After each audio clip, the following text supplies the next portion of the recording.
I could feel every heartbeat in my throat as I stood at the back of the church, veil trembling slightly with each breath.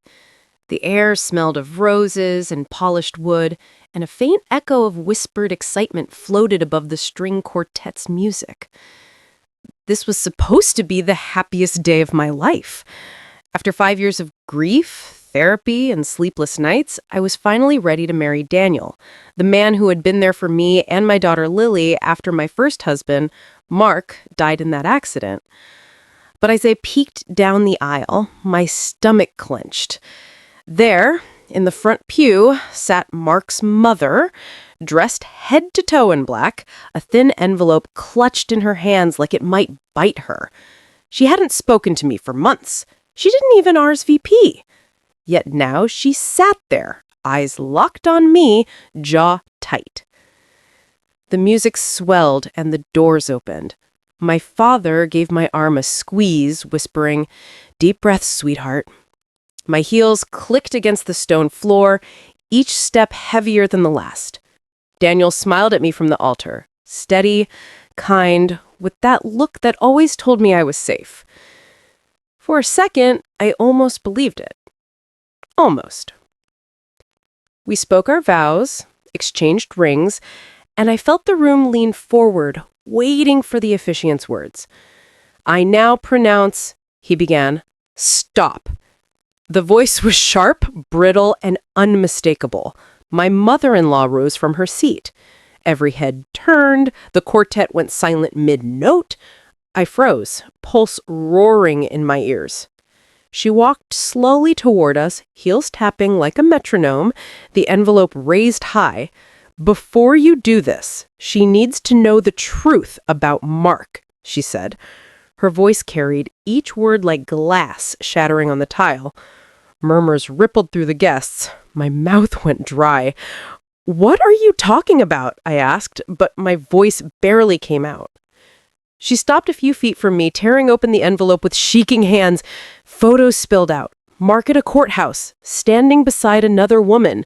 A marriage certificate dated 2 years before ours. "He was already married," she said, her voice cracking.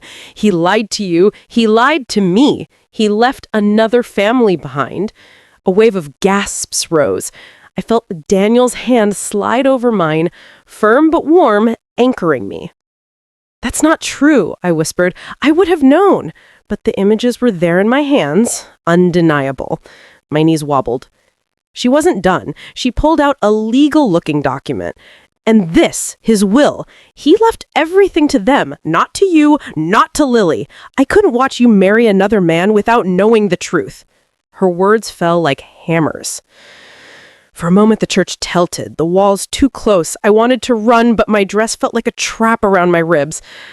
Daniel leaned in, voice low but steady. "You didn't do anything wrong. We'll get through this." His calmness felt almost unreal against the chaos swirling around us. Then, a small, clear voice cut through the tension. "Grandma, stop!" All eyes swung to the front row, where Lily, my 8-year-old, stood in her flower girl dress, fists balled at her sides, her chin trembling, but her eyes burned with something fierce. She walked up the aisle, each tiny step echoing. She looked so small and yet so impossibly strong. "You're not telling the whole truth," she said, voice ringing out. My mother-in-law flinched. "Lily, sit down," she hissed, but Lily shook her head. "No, you told me not to tell Mommy, but I can't keep it anymore." She turned to me, tears trembling in her lashes. "Mommy, Grandma has Daddy's letters. He wrote them before he died. He wanted you to know everything." I blinked. "Letters?" My hand shook. Lily reached into her little purse and pulled out a worn envelope, holding it up like a flag. "These." I took them carefully. Mark's handwriting jumped off the page. "If you're reading this, I'm gone," the first line said. "There are things you deserve to know." My throat closed as I read. Mark admitted he'd married young and separated, but never legally divorced. He wrote that he'd filed the paperwork just before his accident, but it wasn't finalized. He explained that his first wife had passed away the year before, and he'd been revising his will to leave everything to me and Lily. The last paragraph broke me.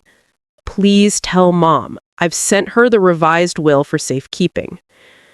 I looked up slowly.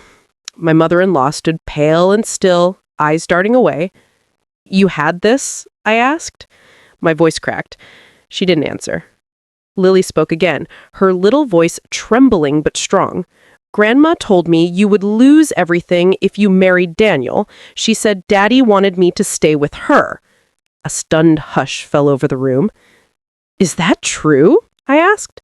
After a long, painful pause, my mother-in-law whispered, I was angry. I blamed Mark for his death. I thought if I exposed him, you'd stay loyal to his memory. But he did send me that will. I couldn't give it to you. The guests shifted, some whispering, some shaking their heads. Daniel moved closer, arm around me now. Enough, he said, his voice ringing. This has gone far enough. He looked at the officiant. We can continue. The officiant hesitated, eyes on me. I knelt down and pulled Lily into my arms. You were so brave, I whispered against her hair. She clung to me. I just wanted you to know the truth, she said, muffled against my shoulder.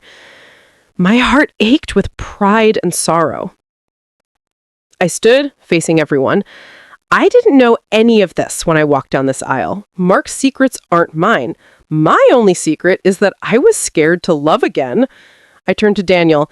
If you still want to marry me after all this. Before I could finish, Daniel took my hands. I knew Mark's past wasn't simple. I didn't need details to know who you are, and I'm not walking away now. His voice was calm but full of feeling. So, if you'll still have me, let's get married. For a beat, the room held its breath. Then applause broke out, tentative at first, then full. My mother-in-law sat down hard, face in her hands. Lily squeezed my fingers. The officiant cleared his throat, smiled, and finished the ceremony. Daniel kissed me, a kiss that felt like a choice, not just a ritual. The reception felt surreal but warm. People lined up to hug Lily, whispering how brave she'd been. I found my mother-in-law alone near a window, rain streaking the glass. I sat beside her. Why didn't you just tell me? I asked quietly. Her eyes stayed on the window. Because telling you meant forgiving Mark. And I wasn't ready. I thought if I could stop this wedding, I'd keep a piece of him. But Lily showed me what I was really doing. We can't change the past, I said, but Lily deserves a family that tells her the truth. She nodded, tears sliding down her cheeks. I'll give you the original will tomorrow, she whispered. Everything he left is yours and Lily's. I'm so sorry. Later during our first dance, Daniel held me close while Lily spun circles around us giggling.